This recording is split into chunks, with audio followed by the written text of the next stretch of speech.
Alright, so in our first slide, we'll talk about space. So the definition of space is a sandbox in which visuals and type play together. Some examples of space are positive, negative space, white space, and 3D space. And 3D space refers to the x, y, and z axis, basically width, depth, and height. And that gives the illusion here in this image that our pencil could fall down or that we could actually fall into this hole here. So here we're talking about positive, negative space. Positive is the black chairs being added.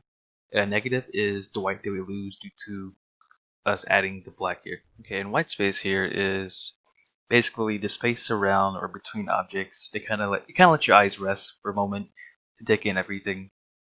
So basically, if all this was like so close together, you couldn't really tell what it actually was.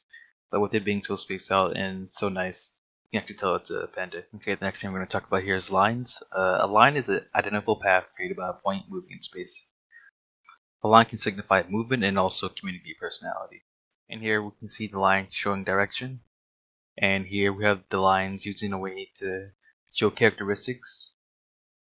Like here we have like a alien type sci-fi looking text.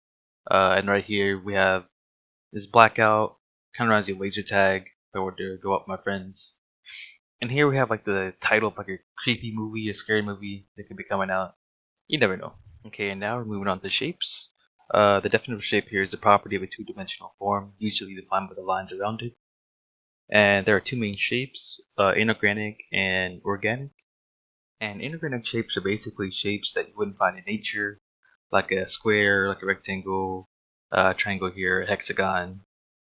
And organic shapes are kind of like leaves, like a handprint, a tree, footprint, uh, things mostly like life forms can make or are a part of. Okay, so now we're talking about size, and size is basically the scale or proportion of an object in relationship to another object. And in the image here, we can see that the proportions are kind of flipped, unlike the way it would be in nature.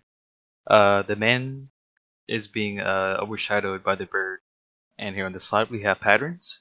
A pattern is a design in which lines, shapes, forms, or colors are repeated. So like here we have the same colors, the same shapes. They seem to be symmetrical. And here in this one we have the same thing, but these can be more lines in like an illusion type way. And now we're moving on to texture. And texture is the surface characteristic and appearance of an object given by size, shape, density, and arrangement. And here we can see the texture of each one of these objects. They're all different.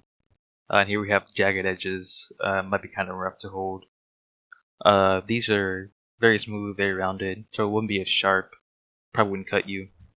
And here we have a knife. Obviously it's gonna be sharp. It's gonna cut you. Even though it has a smooth surface, you probably think that hey, it's safe to touch, but nah, it can cut you. The last thing we're talking about here is value, and the definition of value is a quality of light and dark of a certain shade or tone. And here we can see the different values of blue, white, and red. The white goes from white to black. The blue goes from a nice baby blue to a really dark blue, then to black. We have the reds that later go on to maroon, looks like, or burgundy. And yeah, thank you guys for watching.